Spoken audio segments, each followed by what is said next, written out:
que la politique des trois prix? Bon, bonjour à tous, je suis Plédran Mickaël, gérant de monmarketeur.fr et expert en vente en boulangerie depuis plus de 10 ans. Aujourd'hui, je vais vous expliquer l'importance et l'impact de la mise en place des trois prix en boulangerie. Donc, je vois trop souvent en accompagnement de boulangerie des gérants qui ont un seul ou deux prix différents sur leur gamme, que ce soit pâtisserie, que ce soit sandwich, salade. Alors, c'est surtout sur le snacking, mais ça se travaille aussi sur la pâtisserie et sur le chocolat, si vous faites des tablettes de chocolat ou si vous faites du chocolat. Et donc, on va en parler. Donc, pour commencer, on va parler de prix et de qualité. Donc, est-ce que vous connaissez le rapport le plus connu entre le prix et la qualité?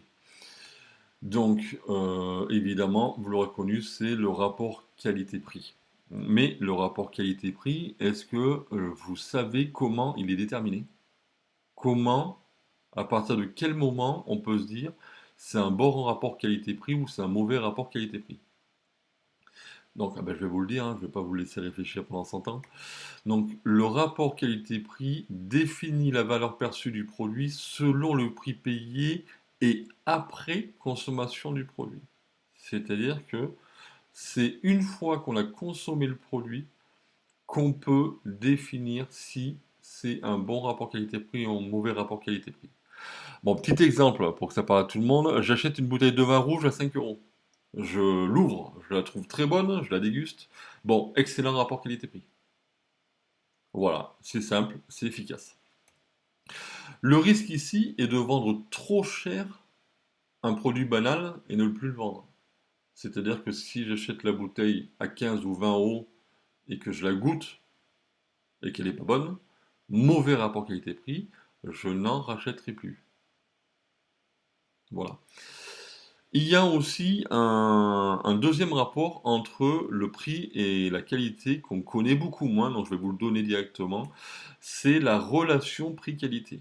Donc à votre avis, qu'est-ce que peut être la relation prix-qualité? Qu'est-ce qui va le déterminer?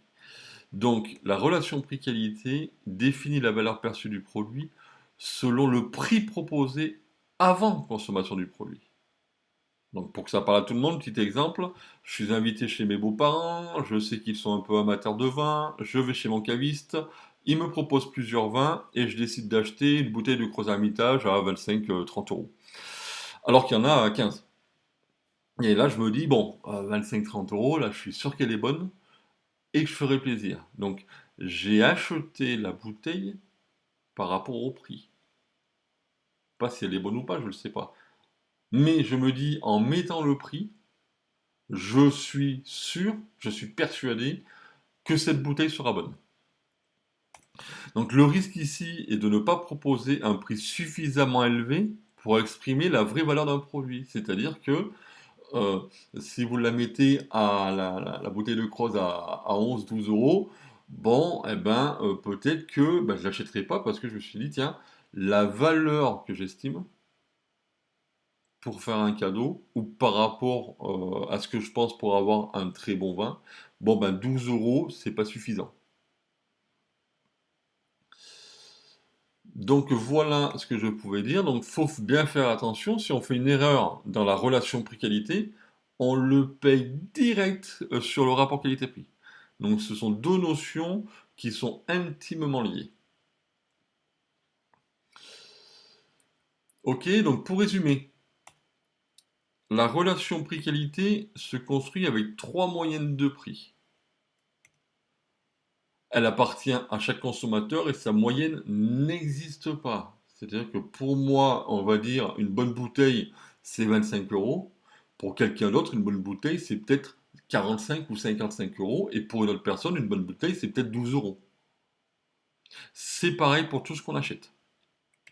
Donc le marketing, il n'a pas eu d'autre choix que de proposer des niveaux de prix différents comme indicateur de valeur.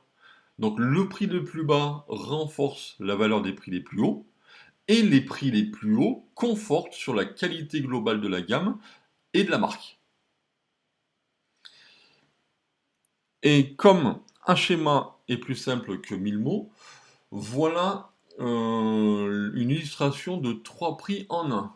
Donc, admettons, hop, ma petite souris, j'ai 3 gammes de prix. J'ai 3 gammes de pâtisseries, les simples, les moyens, les haut de gamme. J'ai une pâtisserie, alors on va pas parler de pâtisserie, on va parler sandwich. J'ai un sandwich à 5,30.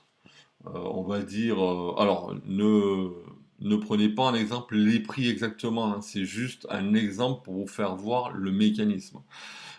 Parce que j'allais dire le jambon beurre il est pas à 5,30. Ça dépend où vous êtes. Il y en a, ils sont même plus chers. Bon, on va dire le jambon beurre, il est là. Les gammes un peu plus classiques, mais avec, je sais pas, du poulet, elles sont là. Et les gammes un peu haut de gamme, style saumon, il est là. Alors j'ai des sandwichs à 5,30, des sandwichs à 5,60 et des sandwichs à 5,90. Bon, dans l'année, j'en vends 3 000, 3 000 et 3 000. Donc j'en vends 9 000, ok, je fais 50 000 € de chiffre d'affaires. Bon, tout va bien. Là, je me dis, bon, 5,30, 5,60, 5,90, c'est compliqué pour les formules, c'est compliqué pour mon équipe de vente, c'est pas les mêmes boutons sur la caisse. Bon, allez, mets-tout à 5,60, ça va simplifier tout. Alors oui, c'est sûr, ça va simplifier. Mais attention ce que ça va avoir comme impact sur le chiffre d'affaires. Oula, pardon, on va revenir. Donc 5,60. Sur les 3 000 qui vous l'achetez à 5,30, bon, ben, vous allez en prendre 900, parce que pour eux, 5,60 c'est trop cher.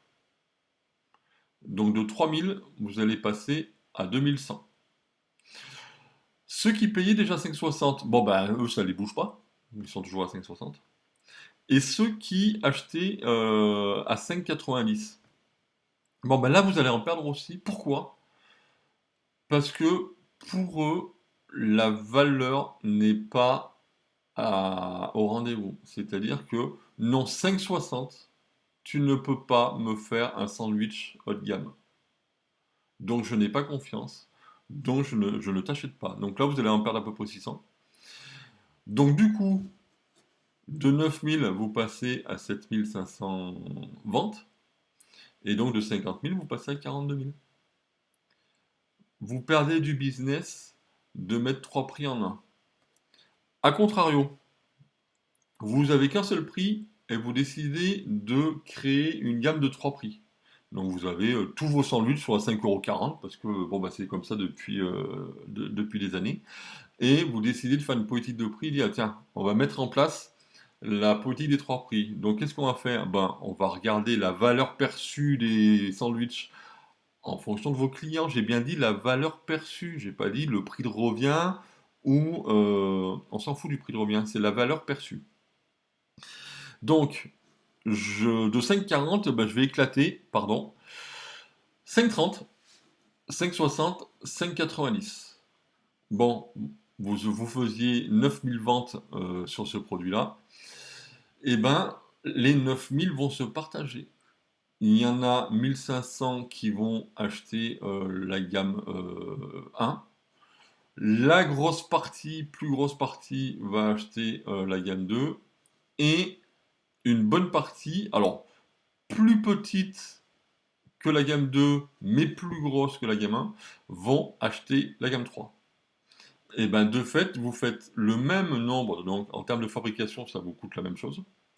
En revanche, bon ben vous faites 4% d'augmentation de chiffre d'affaires.